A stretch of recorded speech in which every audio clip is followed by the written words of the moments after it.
সুপ্রিয় শিক্ষার্থী বন্ধুরা, সবাইকে জানাই রেডিয়াম সায়েন্স একাডেমির পক্ষ থেকে আন্তরিক প্রীতি, শুভেচ্ছা এবং অভিনন্দন। আজকে আমরা আলোর ব্যতিচার সম্পর্কিত আরো একটি বোর্ড পরীক্ষার সৃজনশীল প্রশ্ন সমাধান করব। চট্টগ্রাম বোর্ড 2023। উদ্দীপকটিতে বলে দেয়া আছে ইয়ং এর দ্বিচির পরীক্ষায় যে চির দুটি ব্যবহার করা হয় তার মধ্যবর্তী দূরত্ব 1 মিলিমিটার, চির থেকে পর্দার দূরত্ব 1 মিটার এবং যে একবর্ণী আলো ব্যবহার করা হয়েছে তার তরঙ্গ দৈর্ঘ্য দেয়া আছে 6000 অ্যামস্ট্রং। উদ্দীপকটিতে বলে দেয়া আছে এই ইয়ং এর দ্বিচির পরীক্ষায় যে একবর্ণী আলো ব্যবহার করা হয়েছে তার তরঙ্গ দৈর্ঘ্য দেয়া আছে 6000 অ্যামস্ট্রং। বলো তো অ্যামস্ট্রং কি রাখা যাবে? না, তাহলে আমরা মিটার করে নেব।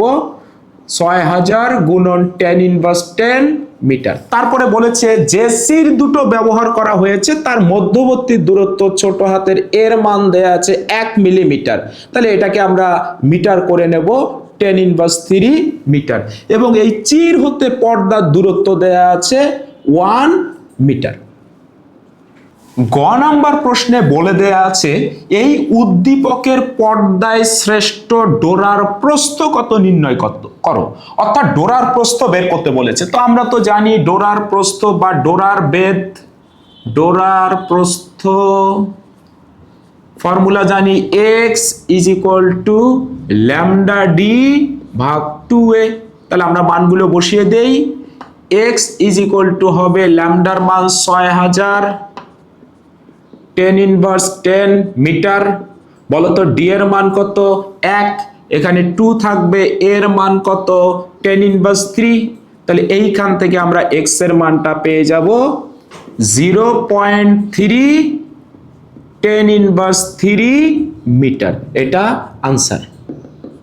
ঘ নাম্বার প্রশ্নটিতে বলে দেয়া আছে এই উদ্দীপকের চির দুটির মধ্যবর্তী দূরত্ব অর্থাৎ এর মান এই ব্যবহৃত আলোর তরঙ্গ দৈর্ঘ্যের দ্বিগুণ হলে এই পর্দায় সর্বোচ্চ কয়টি উজ্জ্বল ডোরা পাওয়া যাবে? গাণিতিকভাবে ব্যাখ্যা করো। তাহলে কি বলেছে প্রশ্নে? এই চির দুটির মধ্যবর্তী দূরত্ব এর মান কত হবে? এই ব্যবহৃত আলোক তরঙ্গের দ্বিগুণ হবে। তাহলে বলো তো দ্বিগুণ মানে কত? 6000। তাহলে এটা হবে 12000 অ্যামস্ট্রং।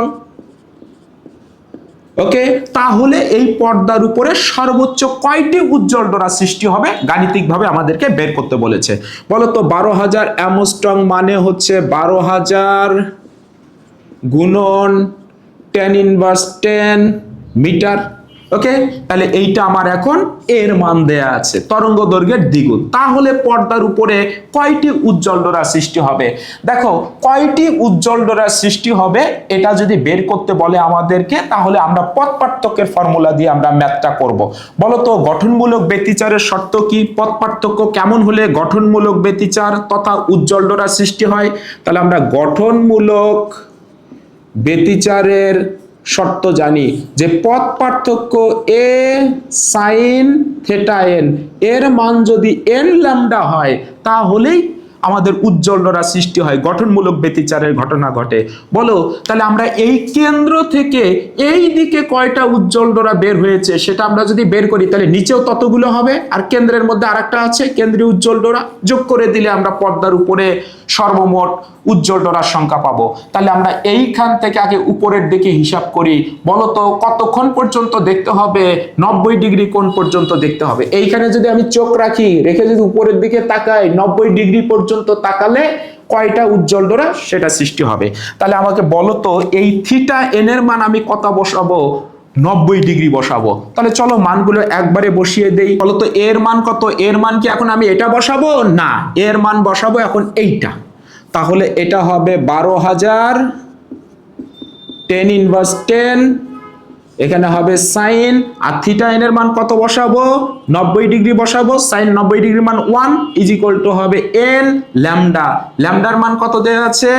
ল্যামডার মান হলো 6000 10⁻10 এত মিটার। তাহলে এইখান থেকে আমরা n এর মানটা বের করব। তাহলে n = হবে উপরে হবে হচ্ছে 12000 10⁻10 আর এটা ভাগ হয়ে যাবে 6000 10⁻10। তাহলে এই মানটা কত হবে 2। তাহলে বলো আমাকে এই উপরের দিকে কয়টি উজ্জ্বল ডোরা তৈরি হয়েছে 2টি।